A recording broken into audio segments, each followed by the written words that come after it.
একটা অসহায় মানুষের জন্য আমরা সাহার উঠাইতাছি, তুমি কি কিছু সাহায্য করবা?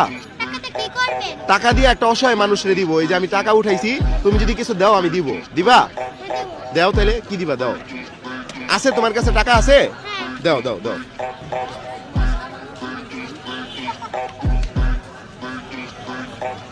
কত দিলা? 100 টাকা দিয়ে দিছো। তুমি বিক্রি করছো কত সারা দিনে? আর কত আছে?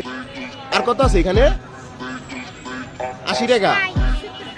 তাহলে 180 টাকা বিক্রি করছো, সেখান থেকে আমার 100 টাকা দিয়ে দিছো। এটা কি মন থেকে দিছো? তাহলে আমি যাইগা। আচ্ছা ঠিক আছে, থাকো তাইলে। হ্যাঁ, আল্লাহ হাফেজ। তো দর্শক, ছোট একটা মেয়ে দেখছেন আমারে কিন্তু 100 টাকা দিয়ে দিছে। তুমি যে আমার 100 টাকা দিছো, কেন দিছো?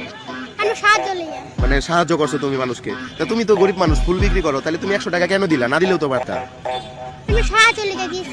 তোমার বাসায় কে কে আছে? তোমার আম্মু ভাই বোন আছে। এই ফুল বেচে টাকা কি তোমার বাসায় দিয়ে দাও? আচ্ছা আচ্ছা, আপনি কি ঘটনাটা দেখছেন? যার কাছে যে আমি টাকা চাইছিলাম, এটা দেখছেন না? ওই গরিব মানুষ তারপর কিন্তু আমার 100 টাকা দিয়ে দিয়েছে। মনটা অনেক বড় না? মূলত কোনো অসহায় মানুষের জন্য আমরা টাকা উঠাইতাছি না, আমরা মূলত তোমারে পরীক্ষা করতেছিলাম, ঠিক আছে? আর তুমি তাহলে পরীক্ষা পাস করলা না ফেল করলা? পাস করছো।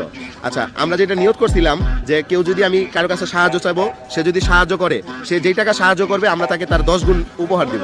এখন তাহলে তুমি কত টাকা পাইলা বলো তো? 1000 টাকা। তাহলে এখান থেকে আমরা 1000 টাকা তোমাকে উপহার দিই। ধরো, এটা ধরো। কয় টাকা? 500। এটা কত? 500 1000 পাইছো? কেমন লাগতেছে তোমার কাছে? খুশি লাগতেছে? এই টাকা নিয়ে কি করবা? মারে দিবা? মা দিলে মা খুশি হইব? তুমি কি খুশি হইছো? তাহলে আমরা এখানে একটা ভিডিও করতেছি, এদিকে টাকা একটা হাসি দাও।